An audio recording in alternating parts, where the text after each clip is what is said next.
जोडून या धन उत्तम व्यवहारे उदास विचारे वेच करी उत्तमची गती तो एक पावेल उत्तम भोगील जीव खाणी. प्रस्तुत कीर्तन रूपी सेवेकरता घेतलेला अभंग. यच्छ यावद्भू तलावर जन्माला आलेल्या जडजीवांचा उद्धार करण्यासाठी आपला देह अखंड जिजविणारे संत श्री तुकाराम महाराज यांचा सर्वांच्या परिचयाचा. अभंगावर बोलण्यापूर्वी थोडासा परिहार. कशानिमित्त कार्यक्रम कीर्तनाचा. इथे जमलेल्या सर्व भाविकांना त्याची कल्पना असली जरी तरी पण वक्त्याचं सांगणं कर्तव्य आहे या न्यायानं. जे प्रशांत भाऊ कुऱ्हाडे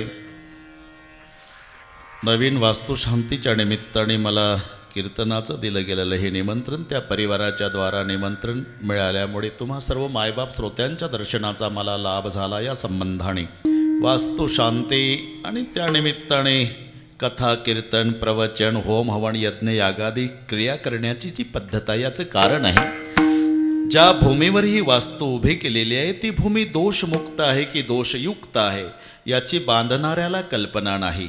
आणि कदाचित त्या भूमीवर दोष असेल तर त्या वास्तूमध्ये वास्तव्य करणाऱ्या परिवाराला त्याचा जीवनभर त्रास होत असतो. आणि म्हणून त्या भूमीवरचे दोष निवारण करण्यासाठी होम हवन कथा कीर्तन करण्याची ही पद्धत आहे.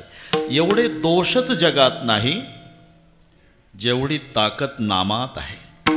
नामसंकीर्तन साधन पै सोपे जळतील पापे 1-2 महिन्याचे. जन्मांतरीची पाप जाळण्याची ताकद.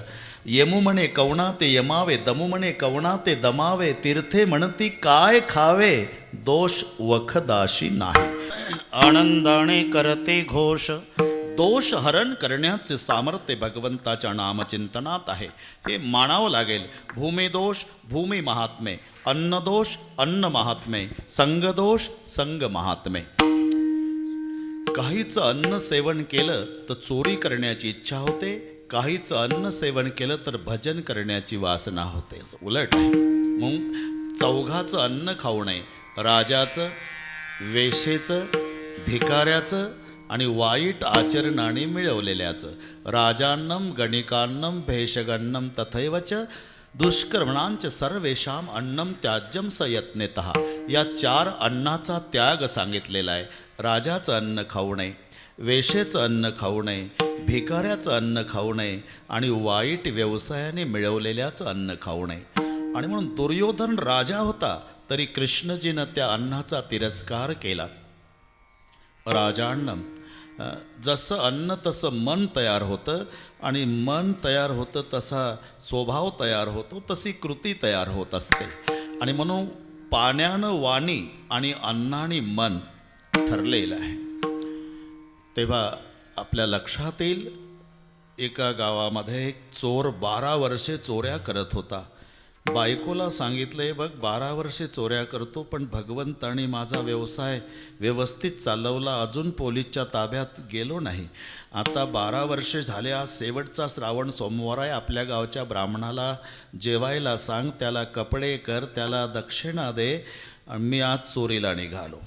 चोरट चोरीला निघालं. त्या गावात एकच ब्राह्मण होता. 85 वर्षे वयाचा ब्राह्मण म्हातारा काठी टेकत टेकत चोराच्या घरी आला आणि चोराच्या घरी जेवायला बसला. ती मावशी वाढायला. चोराचं घर होतं. बसायला पाट, पाठीला पाट, ताटाला पाट, चांदीचं ताट, वाटी चांदीची, फुलपात्र चांदीचं, ताटही चांदीचं, तांब्या चांदीचा. ताटाला शोभेल असे पदार्थ श्रीखंड, बासुंदी, लाडू, गुलाबजाम, बटाटावडा, कांद्याची भजी, पापड, लोणची.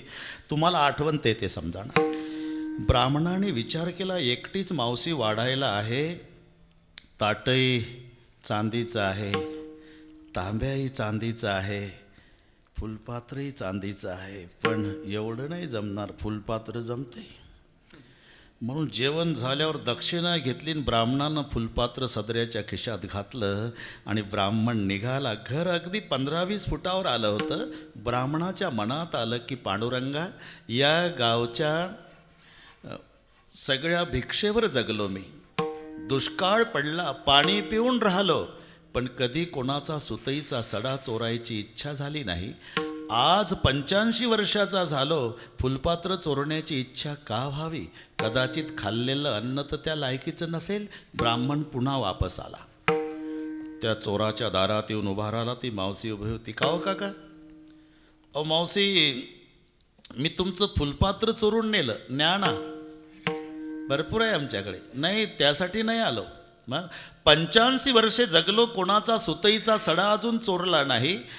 तेव्हा मला फुलपात्र चोरण्याची इच्छा का व्हावी? कृपा करून सांगाल, तुमच्याकडे व्यवसाय काय? व्यवसाय 12 वर्षे झाले काका आमचा बुवा चोऱ्या करतो. नाही सापडलं पोलिसला. त्यांनीच सांगितलं की आज मी चोरीला चाललो, पण ब्राह्मणाला दक्षिणा दे आणि जेवायला सांग. घ्या मावशी फुलपात्र. का? चोरीच्या व्यवसायानं मिळवलेलं खाल्लं म्हणून माझ्यासारख्या ब्राह्मणाला सुद्धा आज फुलपात्र चोरायची वासना झाली. अन्न दोष अन्न महात्मे. काहीचं अन्न जन्मात भजन केलं नसेल बरं का भोसले पाटील, आणि तो जर आळंदीला आला आणि दिघी विश्रांतवाडीला बबनराव पहिल्या दिवशी आमटी भात खाल्ला की 16 दिवस ज्ञानबा तुकाराम म्हणत जातं. का? त्या अन्नाची ताकद. विठ्ठल विठ्ठल.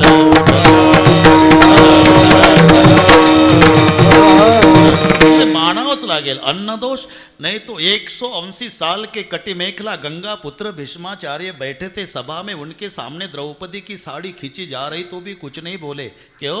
अनाज दुर्योधन का खाया था. तुम्ही महाभारत वाचा. एक शब्द बोललं नाही म्हातारं ते. बरं, ताकद नव्हती, हातात हत्यार घ्यायची गरज नव्हती. भीष्माचार्यानं उठून एक आवाज जरी दिला असता, खबरदार दुःशासन, लटलट कापला असता आणि द्रौपदीचं वस्त्रहरण थांबलं असतं, तरी एक शब्दही बोलले नाही. आणि बाणावर पडल्यावर धर्मराजाचा प्रश्न आहे. शरपंजरी पडल्यावर युधिष्ठिर उवाच किमेकं दैवतं लोके किं वाप्येकं परायणं स्तुवन्तकं कमर्चन्त प्राप्नुर्माणवा शुभं को धर्म सर्वधर्माणां भवतः परममतः किं जपन्मुच्यते जन्तुर्जन्म संसार बंधनात. आणि बघ भीष्माचार्याने उत्तर दिलं, त्याचं नाव विष्णू सहस्त्रनाम आहे. तेव्हा द्रौपदी हसली. आचार्य, काय बेटा, मला ओढत आणलं होतं दुःशासनाने सभेत. मी विचारलं तुम्हाला, मी हारल्या गेले का? तेव्हा तुम्ही एक शब्द बोलले नाही. सोफा सेटवर बसला होता आणि आता बाणावर पडला तरी माझ्या धर्मराजाच्या प्रश्नाचं उत्तर देता. हा बेटा, का? तेव्हा दुष्टाचं खाल्ल्यामुळे न्याय निवाडा करण्याची क्षमता माझ्या बुद्धीत राहिली नव्हती. आता माझ्या अर्जुनाच्या बाणानं शुद्ध झालो म्हणून धर्मराजाच्या प्रश्नाचं उत्तर देऊ शकलो. अन्नदोष अन्न महात्मे, संगदोष संग महात्मे. बैसता चोरापासी तैसीच होय बुद्धी, देखताची चिंधी मन धावे. चोराच्या संगतीत बसलं तर चोरी करण्याची इच्छा होते. संगती आपण पहा, इतिहास सर्वांना माहिती आहे. समुद्रातून 14 रत्न निघाले. मग शंख समुद्राचा मुलगा आहे. शंखाची बहीण लक्ष्मी आहे. लक्ष्मी विष्णूला दिल्यामुळे शंखाचं आणि विष्णूचं मेहुण्याचं नातं आहे. आणि चंद्र शंखाचा भाऊ आहे. मग सांगा भगवान बुवा, शंखाला आता बाजरीचं पीठ मागायची गरज आहे का? समुद्रासारखा बाप, लक्ष्मीसारखी बहीण, चंद्रासारखा भाऊ आणि विष्णूसारखा मेवणा, तरी शंख दारोदार संन्याशाची संगत केल्यामुळे बाजरीचं पीठ मागत फिरतो. शंख दारोदारी भीक मागे. संग दोष संग महात्मे, अन्न दोष अन्न. म्हणून संगत करना बडोणकी, बडत बडत बड जाय. गज के माथा अजा बैठे मन माने सो फल खाय. शेळीची हत्तीनीची संगती आणि मरकई रोडला दोघेही निघल्या फिरायला. सायंकाळी 5 वाजता शेळी तुरु तुरु चालत होती, हत्तीन डोलत चालत होती. हत्तीने विचारलं, का ग पायी चालतेस? मग काय करू, बैस माझ्या पाठीवर. सोंडेनी शेळीला उचललं, पाठीवर बसवलं आणि निघाल्या जेव्हा, तेव्हा एरवी 5 फूट उंचीच्या झाडाचा पाला खाणारी शेळी पण एवढी मोठी झाली, 15 फूट उंचीच्या झाडाचा सेंडा कातरून खाऊ लागली. याला संगती म्हणतात. संगत करना बडोणकी, बडत बडत बड जाय. गजे के माथा अजा बैठे मन माने सो फल खाय. संग दोष संग महात्मे, अन्न दोष अन्न महात्मे. तसं भूमी दोष भूमी महात्मे. मानावं लागेल तुम्हाला. तुम्ही आता क्षत्रात न्यून अधिक भाव आम्ही पाहत नाही. भजन करायचं असेल तर दोन्ही संतांचं, ज्ञानबा तुकाराम, तरी पण थोडासा फरक जाणवेल तुम्हाला. तुम्ही आळंदीला जा आणि देहूला जा. देहूला तुकोबारायचं दर्शन झालं की तिथे वारकरी फार वेळ थांबत नाही का? महाराजच थांबले नाही. म्हणे रामेश्वर सकळा पुसुनी गेला तो विमानी बैसुनिया. पण आळंदीला आल्यावर समाधीवर डोकं टेकवतं, प्रदक्षिणा घालतंय, पुन्हा माऊलीच्या दारात बसतं. काही घाई करणारे म्हणतात चला अहो बसा माऊलीच्या दारात, जन्मालाच लागला प्रपंच, बसा. इथं बसावंसच वाटतं का? माऊलीच बसलेले आहे. ज्ञानदेवी घेतले दान बाबा वाड, ज्ञानदेवी घेतले दान बाबा वाड, दान बाबा वाड, चंदो हृदय धरुनिया बाबा वाड चंदे. कैसला निर्वाण बाबा वाड चंदे समाधी कैसला निर्वाण बाबा वाड चंदे. कथा कीर्तन करीतो बाबा वाड चंदे. वाड चंदो बाबा वाड चंदो, वाड चंदो बाबा वाड चंदो, वाड चंदो बाबा वाड चंदो, बाबा वाड चंदो बाबा वाड चंदो. बसावंसच वाटतं इथं का? माऊलीच बसलेले आहे. समाधी बैसला निर्वाण बाबा वाड चंद. हा फरक मग. भूमी दोष भूमी महात्मे. कदाचित त्या भूमीवर दोष असेल तर ते दोष निवारण करण्यासाठी कथा कीर्तन होम हवन यज्ञ यागादी क्रिया करण्याची ही पद्धत या न्यायानं. संसार म्हटला तुम्ही पहा, 3 ठिकाणी 3 गोष्टीची गरज आहे. शरीरामध्ये पित्ताची गरज आहे, तर परमार्थामध्ये चित्ताची गरज आहे, आणि संसारामध्ये वित्ताची गरज आहे. पित्ताशिवाय शरीर, चित्ताशिवाय परमार्थ, आणि वित्ताशिवाय प्रपंच. थोडे आहे चित्त साह्य झाली या. बरीच माणसं घाई कीर्तनाला येतात आणि इथं आल्यावर त्यांच्या लक्षात येतं की कुलूप लावलं होतं पण ओढून पाहिलं नाही. लागलं असेल का नाही, लागलं असेल का नाही, लागलं असेल का नाही. बसतं कीर्तनाला आणि झटके मारतं घरच्या कुलपाला. जवळी नाही चित्त आणि काय मांडी येले प्रेत. थोडे आहे चित्त साह्य झाली या. परमार्थामध्ये गरज आहे ती चित्ताची, संसारामध्ये गरज आहे ती वित्ताची. माणसाची नावं पैसा बदलवतो. पैसा तेरे 3 नाम, परशा परशु परशुराम. अजिबात पैसे नसलेल्या माणसाला परशा म्हणतात. परशा काय? चाल ऊस तोडणीला. थोडा पैसेवाला झाला परशु काय? चल पुण्याला फिरायला. आणि गडगंज श्रीमंत झाल्यावर परशुराम पाटील, मुलाचं बारसाय मारुती पाठवतो या जेवायला. कोणी बदलवलं हे? परशा ऊस तोडायला, परशु पुण्याला फिरायला, आणि परशुराम पाटील नातवाच्या बारशाला. पैसा तेरे 3 नाम, परशा परशु परशुराम. माणसाची नाव म्हणून धन जरूर तुम्ही पहा, हा दुसरा पुरुषार्थ आहे. चतुर्विध पुरुषार्थेषु, 4 पुरुषार्थामध्ये धन हा दुसरा पुरुषार्थ आहे. बड़ों की होत बढ़ाई, गरीब को पूछे ना कोय. हनुमान कितनी गिरी उठाए, गिरिधर कहे ना कोय. बड़ों की होत बढ़ाई. आता जर भारताचे कोणी संडास ते बाथरूम 25 पावलं जरी पायी गेले भोसले पाटील, तरी पेपरला येण्याची शक्यता आहे. काल भारताचे अमुक यांनी संडास ते बाथरूम असा 25 पावलाचा प्रवास पायी केला. आमचा वारकरी आळंदीहून पंढरपूरला चालून मेला तरी कुत्र विचारत नाही. बड़ों की होत बढ़ाई, गरीब को पूछे ना कोय. बरं, ही वशिलेबाजी पूर्वीपासून आहे ना. हनुमान कितनी गिरी उठाय. नाही तर तुम्ही खरं सांगा, गिरीधर पदवी कोणाला पाहिजे भगवान बाबा? द्रोणागिरी जो आणला, लक्ष्मण वाचविला. रात्रीचा द्रोणागिरी आणला बजरंग बलीनं, आणि लक्ष्मणाला जीवदान दिलं. त्याला कोणी गिरीधर म्हणत नाही. आणि कृष्णजीनं नुसती करांगोळी लावली. सगळ्या गोपाळांनी काठ्या घामाघूम झाले, घोंगड्यावाले काठ्या मोडेपर्यंत.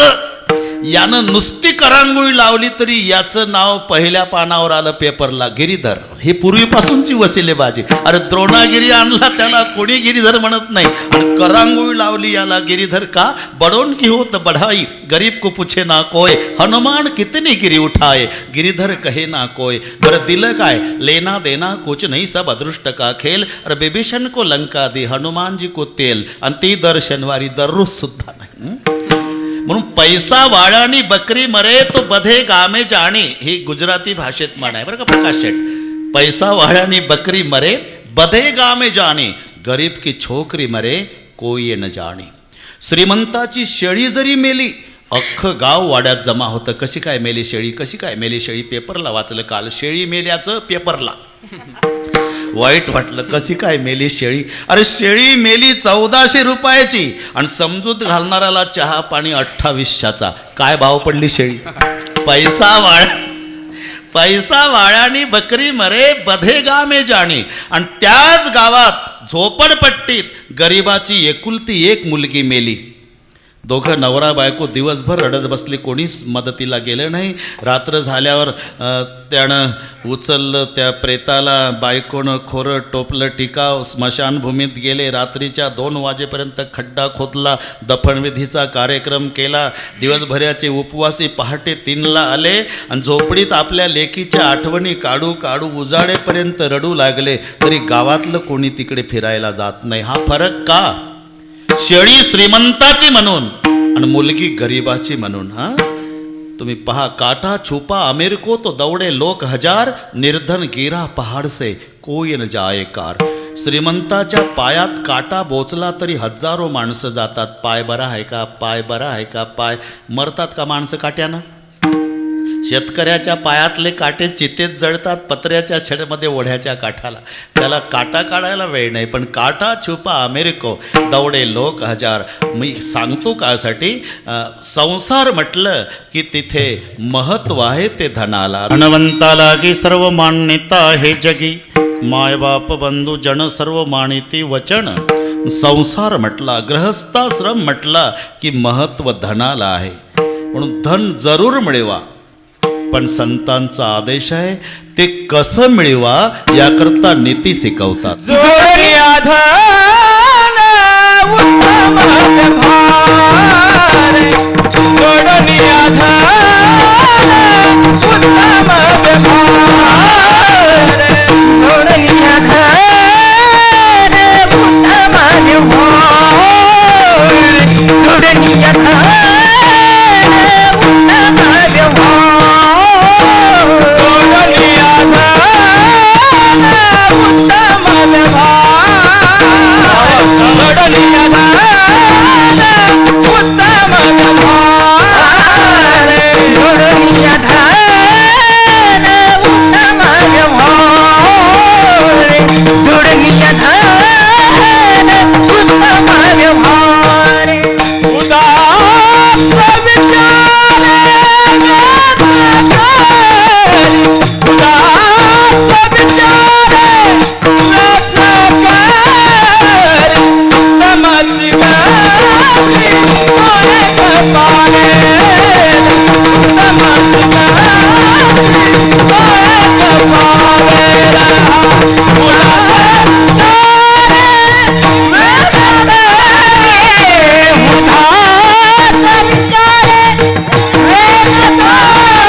धन उत्तम व्यवहारे.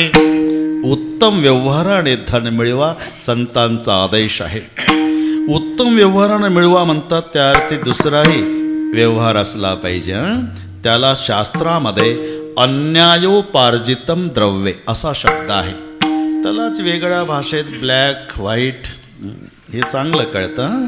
ब्लॅक मनी, व्हाईट मनी म्हणून लक्ष्मी वेगळी आणि पैसा वेगळा. समानार्थी शब्द आहे. पण गाव झोपल्यावर रात्री 12 वाजता मागच्या दरवाजातून घरात लपतछपत प्रवेश करत असतो, त्याला म्हणतात पैसा. आणि गावकऱ्याच्या समोर दुपारी 12 वाजता बँड लावून वाजत गाजत सन्मानाने पुढच्या दारातून आत येते, तिला म्हणतात लक्ष्मी. अन्यायोपार्जितम द्रव्ये 10 वर्षांनी तिष्ठते. अन्यायानं मिळवलेलं धन 10 वर्षे टिकतं. 11वं सुरू झालं की नाशाला प्रारंभ होतो. प्राप्त तू 11 वर्षे सम्मूलंच विनश्यती. आणि मग काहीच यायला लागलं धन की नारळातल्या पाण्यासारखं, आणि जायला लागलं की कवठाच्या फळासारखं. नारळातलं पाणी, नारळ फोडून पहा तुम्ही, अर्धा तांब्या पाणी बाहेर पडतं. कोणी भरलं होतं कोणाच माहीत. काय देवाची करणी, कसं नारळात पाणी. तसं काहीला चुलत्याचं येतं, मावशीचं येतं, सासूचं येतं, मामाचं येतं, मायबापाला पुन्हा एकटंच असतं. समजावं हे नारळातल्या पाण्यासारखं. पण जायला लागलं ना कवठाच्या फळासारखं. कवठाचं फळ हत्तीला खाऊ घाला, हत्ती फोडून खात नाही, तसंच गिळतो. बरं गिळे ना का, सकाळी तसंच बाहेर पडतं. काय म्हणतील महाराज, काल हत्तीनं फळ खाल्लं आणि तसंच बाहेर पडलं, त्याला फायदा काय. अरे फुटलं तर नाही, नसू दे, पण तू फोडून बघ, फोडून पहा, आत काहीच राहिलं नाही, नुसतं पोकळ झालं. फळ तर फुटलं नाही, मग आतला गर गेला कुठं, हत्तीलाही सांगता येत नाही. तसं काहीच जातं कसं, हे घरमाचकाच्या लक्षात येत नाही. आणि म्हणून लिहिलं जोडून या धन उत्तम व्यवहार. काहीच जसं येतं तसंच जातं. एक चोरटं घोड्याच्या बाजारात, सज्जन माणूस घोडा विक्रीला घेऊन उभा. काय किंमत घोड्याची, 14,000 रुपये. स्वस्त दिसतोय, काय खोडेल तर नाही. नाट लावता कशाला, पळवून बघा मग बोला, आणा लगाम. शेतकऱ्यानं चोराच्या हातात लगाम दिला आणि ते चोरटं घोड्यावर बसलं आणि घोडा पळवला. ते पुन्हा नाही आलं बाजारात. आता त्याला घरी वापरायचा होता का, कुठंतरी विक्रीला उभा केला दूरच्या बाजारात नेऊन. याला 3 वाजता दुपारी एक सज्जन म्हातारं ग्राहक लागलं. किंमत पसंत केली, पण विनंती केली, 2 तास घोडा विकू नका, घरी जातो, पैसे आणतो. 6 वाजले तरी म्हातारं आलं नाही. 6:30ला याचं बारसं जेवलेलं अट्टल चोर याला गिऱ्हाईक लागलं. आणि त्या चोराने या चोराला विचारलं, विकायचा का घोडा, प्रदर्शनला उभा केला का, नीट बोला ना. मग कळत नाही का, दोन्ही रगेलच. काय किंमत आहे, 14,000. एवढा स्वस्त चोरीचा तर नाही. तुम्हाला चोरच दिसतात का, पहिलं त्याला म्हणतं. मग खोडेल तर नाही. नाट लावता कशाला, पळून बघा ना मग बोला, आणा लगाम. या चोरानं त्या चोराच्या हातात लगाम दिला. तो चोरटा बसला, घोडा घेऊन गेला, पुन्हा नाही आला. पण हे 3 वाजताचं ग्राहक होतं ना भोसले पाटील, हे 6:30ला आलं म्हातारं 14,000 घेऊन. का विकला का घोडा, मला जरा उशीर झाला भाऊ, पण माझ्या नशिबातच नसेल, त्याला तरी काय कराल. पण का काय आजोबा, केवढ्याला विकला, जेवढ्याला आणला तेवढ्यालाच विकला भाऊ, 1 पैसा नाही वर घेतला. तसं काहीच जसं येतं तसं जातं, असं होऊ नये. आणि म्हणून नीती शिकवली, जोडून या धन उत्तम, जोडून या धन उत्तम, जोडून या धन उत्तम व्यवहार, जोडून या धन उत्तम व्यवहार. उदास विचारे वेचक, उदास विचारे वेचक, उदास विचारे वेचक. म्हणून उत्तम व्यवसायानं धन मिळवा, पण नुसता संचय सांगितला नाही. उदास विचारे वेच करी. उदास, धनावर उदासीनता कधी येते माणसाला, 2 कारणाने, मिथ्यात्व आणि असंबंध. या 2 तुम्ही पहा, पेपर वाचतातच माणसं. चहाचा कप हातात आहे, चष्मा लावलाय, बसला, पेपर पुढे आहे, ती मोठी बातमी वाचत होता. दिवे घाटामध्ये प्रवासी बस पलटी, 10 ठार 40 जखमी. चहाचा घोट घेताना शेजारचे साहेब आले, साहेब ती बातमी वाचली का. हे काय, दिवे घाटात प्रवासी बस पलटी झाली, 40 जखमी, 10 ठार. बसा चहा घ्या. चहा जाऊ द्या, ठार मधली नाव वाचली का. अरे काय रोजच मरतात माणसं, मुंगळ्यासारखी झाली. 100 कोटीच्या वर संख्या भारताची गेली. इतकी जगतात का? मेलेच पाहिजे. बसा चहा. चहा जाऊ द्या, ठार मधली नाव काय संबंध आहे? कोणता पेपर आहे ज्याच्यात दुर्घटना नसतात? रोजच येतंय पेपरला. बसा चहा घ्या. चहा जाऊ द्या, ठार मधली नाव वाचा. चष्मा व्यवस्थित लावला हातात, कप चहाचा आहे आणि वाचायला सुरुवात केली तर 5व्या नंबरला याचा जावाई ठारमध्ये. उठून कप फेकला का? मरू दे ना, आता मुंगळ्यासारखी झाली का? आता संबंध कळला. जोपर्यंत संबंध कळत नाही तोपर्यंत माणूस उदास असतो. असंबंध ज्ञानाने उदासीनता येते. असंबंध.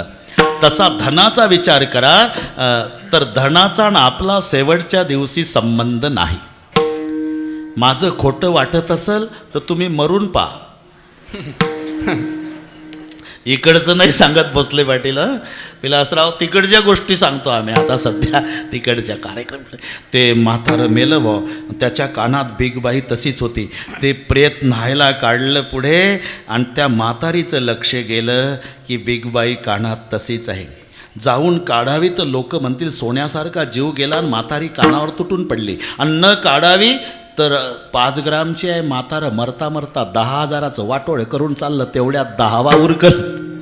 म्हातारी हुशार होती म्हणून ते प्रेताचे पावलं धरून रडू लागले बरं का गंभीर महाराज. पावलं प्रेताचे नाव घालतात बाकीचे, नीनं पावलं धरली म्हातारीने. तुमच्या पायात जोडा कसा शोभत होता. मग लोक पावलाकडे. हुशार म्हातारी, नागपूरकडची गोष्ट आहे. हुशार लोक पावलाकडे पाहू लागले. मग वर्णन वर आलं. टेरिकाटच्या धोत्राशिवाय नेसला नाही. लोक वर पाहू लागले. तिला हळूहळू स्टँडवर यायचं बिगबाई.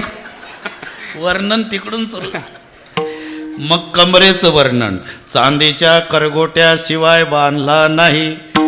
लोक कमरेकडे पाहू लागले. मग वर्णन वर आलं. नेहरू सदऱ्याशिवाय घातला नाही. गळ्यावर वर्णन आलं. गळा साखळी कशी शोभत होती. आणि जेव्हा कानावर वर्णन आलं, अजूनही तुमच्या कानात. इथं थांबली आणि मग नाव घालणाराचं लक्ष गेलं. पाटीलाव बिगबाई तशीच राहिली. काढा तेवढी यमाची हाती बांधून या देती. भूषणे ही घेते काढून.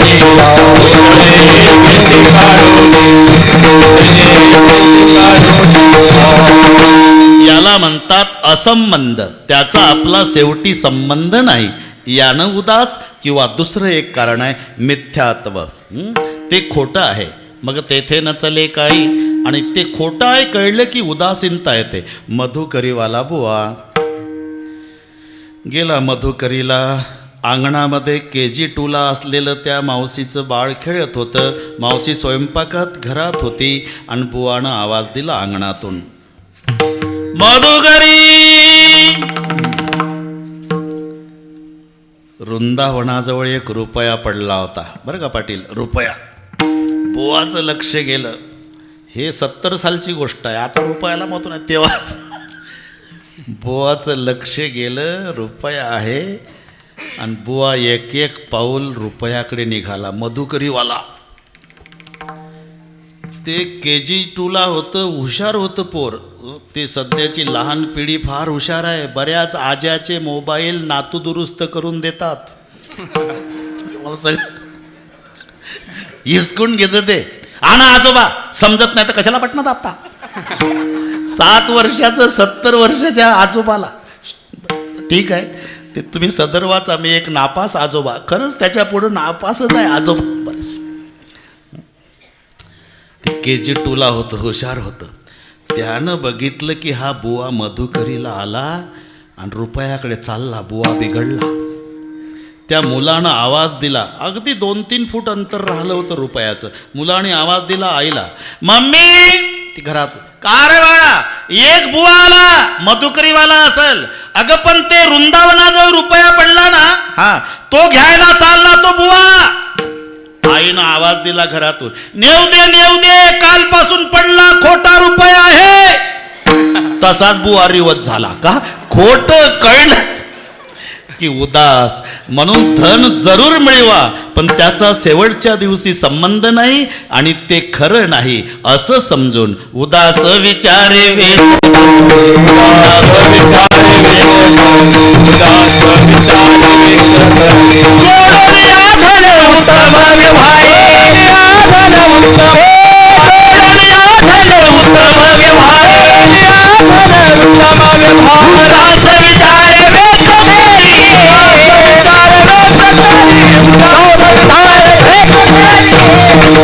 दुसरा प्रश्न आहे महाराज, तुमच्या म्हणण्याप्रमाणे उत्तम व्यवसायानं धन मिळवलं आणि उदास विचारे सत्पात्री दान केलं तर त्याला फायदा काय? उत्तमाची गतीने तो एक पाहिल, उत्तमाची गतीने तो एक पाहिल, उत्तमाची गती तो एक पावेल, उत्तमाची गती तो एक पावेल, उत्तम भोगील जीव खाणे, उत्तम भोगील जीव खाणे, भोगील जीव खाणे,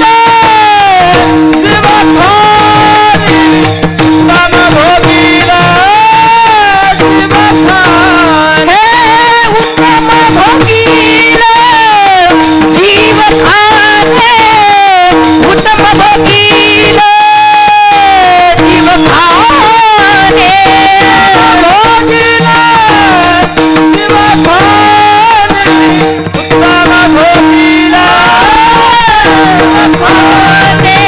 उत्तम भोगील जीव खाणे, भोगील जीव खाणे, उत्तम भोगील खाणे,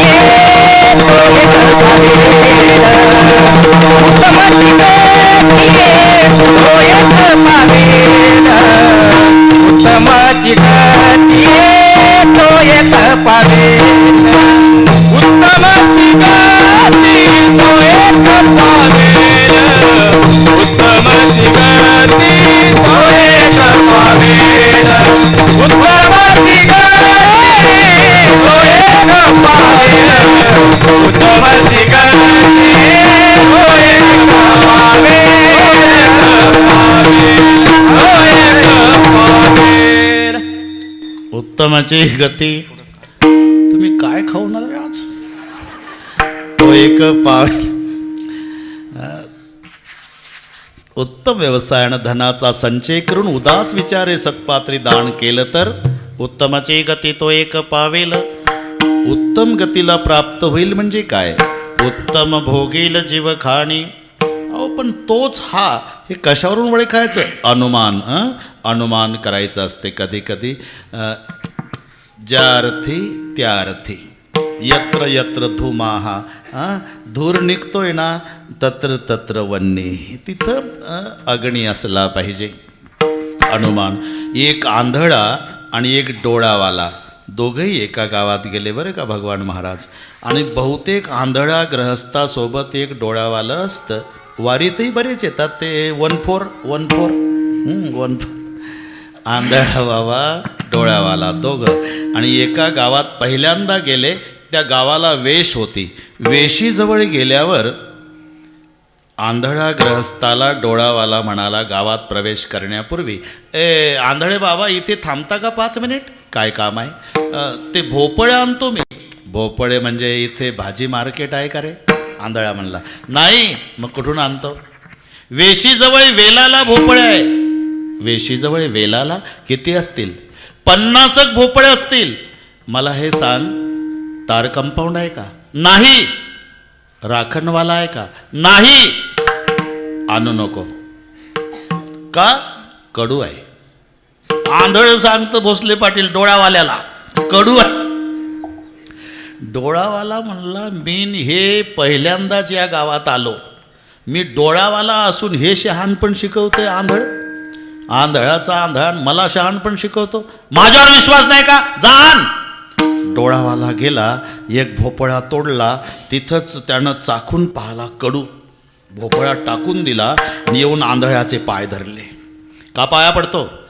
लेगा मी डोळावाला असून मला नाही कळलं, तुला डोळे नाही, आंधळा असून तुला कसं कळलं? पहिल्यांदाच आलो आपण या गावात. अरे साधं गणित आहे काय.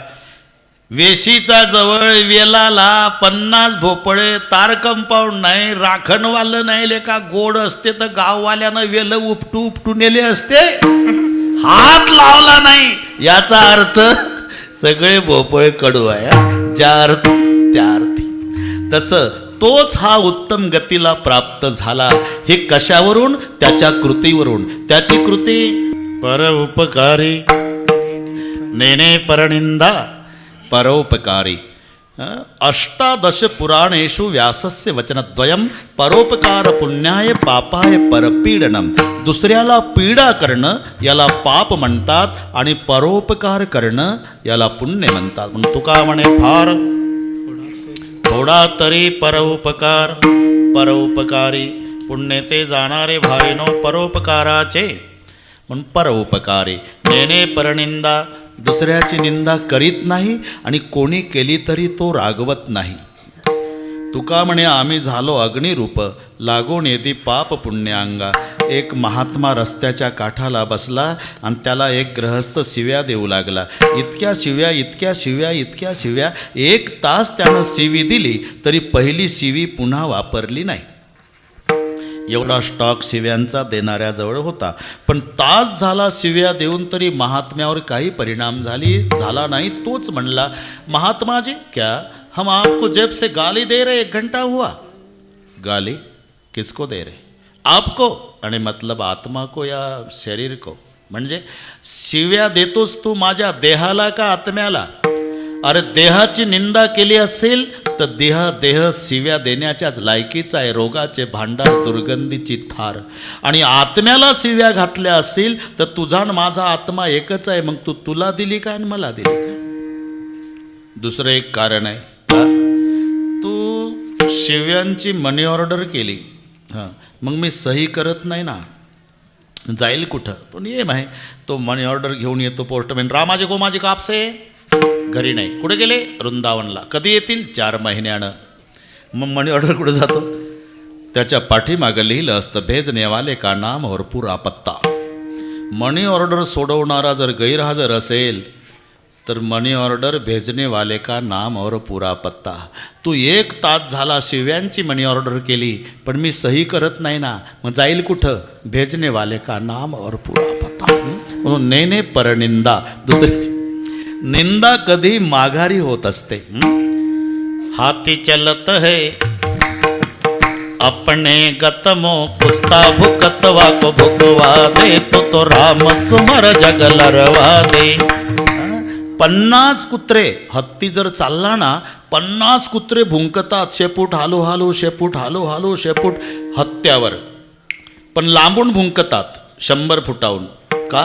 कुत्र्याला माहिती आहे जवळ गेलं त्यानं सोंड फिरवली का 50ला समाधी. तशी निंदा माघारी केल्या जाते. समोर केली तर थोबाड फुटण्याची शक्यता असते समोरून. आणि निंदा झालीच पाहिजे. येती निंदका पासी अशेषही पापे. म्हणून जर कोणी नसेल निंदा करणारं तर निंदा करणारा भाड्यानं आणा. बरं का भोसले पाटील? जागा नसेल तर अंगणात त्याला झोपडं बांधून द्या. त्याला सकाळचा चहा, नाश्ता, जेवण, 3 वाजता चहा, रात्री जेवण. पण फायदा काय? निंदक नेहरे रखिये अंगन कुटी छवाये, बिना साबू बिना पाणी निर्मल करे सुभाये. सकाळी उठल्या उठल्या तुम्हाला स्वच्छ करायचं काम जर जगात करत असेल तर निंदक. नाद बाबा म्हणतात निंदक माझा गुरु, एका जनार्दनाहुनी थोरू. त्याच्यापेक्षा खालचे शब्द आहेत पण सांगतो 1 मिनिटात. निंदा जिभेनी केल्या जाते.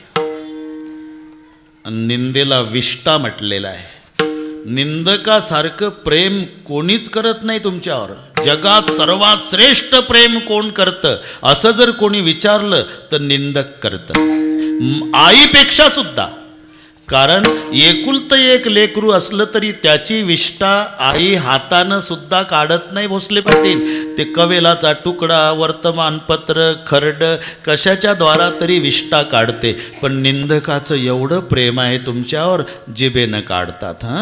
निंदक माझा गुरु, एका जनार्दनाहुनी थोरू. म्हणून निंदा झालीच पाहिजे.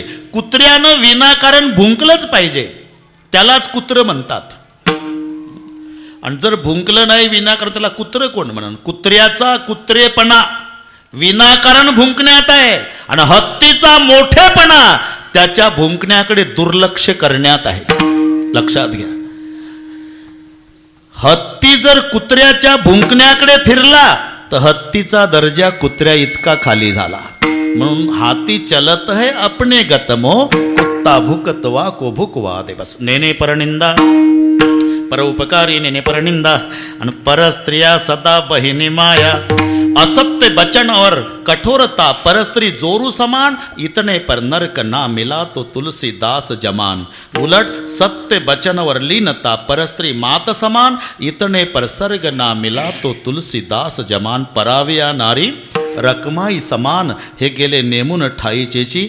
पराविया नारी माऊली समान, मानलिया धन कायवेचे. म्हणून परोपकारिणीने परनिंदा, परस्त्रिया सदा बहिनी माया. 5:45 झाले. 4 ते 5:30 कीर्तन करू म्हटलं होतं प्रशांत भाऊला. आता आज 4 कार्यक्रम. पाचपुते दादांच्याकडे काला झाला काष्टीला कालभैरव जयंतीचा उत्सव ते करतात, ते करून इथे आलो. तरी बरं झालं मुक्ताबाईच्या फडावर संस्थेचं कीर्तन 6:30 ते 8:30 ते स्थगित करून मला द्वादशीचं दिलं. फ्रूटवाल्यामधलं दांडेकर मामासाहेब करायचे, त्यानंतर आपले अण्णा करायचे.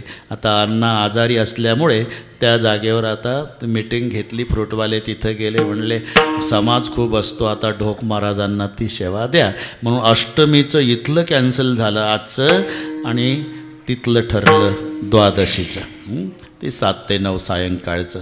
तरी आता पुन्हा जुन्नर तालुक्यात कीर्तन आहे 9 ते 11. म्हणून इथलंही झालं पाहिजे. हे प्रकाश भाऊ, प्रशांत भाऊ, राहुल हे सगळे आता मला आळंदीकर माझ्या घरातलाच व्यक्ती असं समजतात. एवढं प्रेम आळंदीकरांनी मला दिलं. आणि मलाही असं वाटतं की आपण कदाचित याच गावात जन्म झालेले आहोत, इतकं वेगळी वाटत नाही. आणि म्हणून ते प्रशांत भाऊच्या आईनं सांगितलं, महाराज अर्धाच तास कीर्तन करा, पण तुमचंच पाहिजे वास्तुशांतीला. म्हणून हा योग जुळून आला. उद्यापासून कीर्तनच आहे सगळी आळंदीमध्ये. पण त्या परिवाराने खूप आम्हाला, तो प्रशांत भाऊ, ती सगळी मंडळी माझ्या गावला आली नागपूर जिल्ह्यात, आणि तिथे विमानाने सगळे. गेले वर्षी हजेरी मारुतीचा सोहळा, ते सगळे एवढं प्रेम. पैसे मिळवणं ही मोठी श्रीमंती नाही. जगातला श्रीमंत कोण? ज्यानं माणसं जोडलेली आहे. तेव्हा ही सगळी बंधुवत प्रेम करणारी, वडीलधारी मंडळी, आमच्यावर पुत्रवत प्रेम करणारी ही सगळी मंडळी. आणि त्यामुळे हा योग जुळून आला. एकदा संप्रदायपूर्वक भजन घेऊ आणि बरोबर 6ला पूर्ण विराम देऊ, कारण मला 2-2.5 तास पुन्हा प्रवासाला लागतात. 4 ते 5:30 होतं, पण मी 4:30ला आलो, म्हणून 6पर्यंत तुमचं नुकसान करीत नाही. आणि फार लोभातही पडायचं नाही, बरोबर करू आपण. तुमचंही झालं पाहिजे, त्यांचंही सर्व. आणि मोठ्या प्रेमाने 2 मिनिट. विठोबा रखुमाई, विठोबा रखुमाई.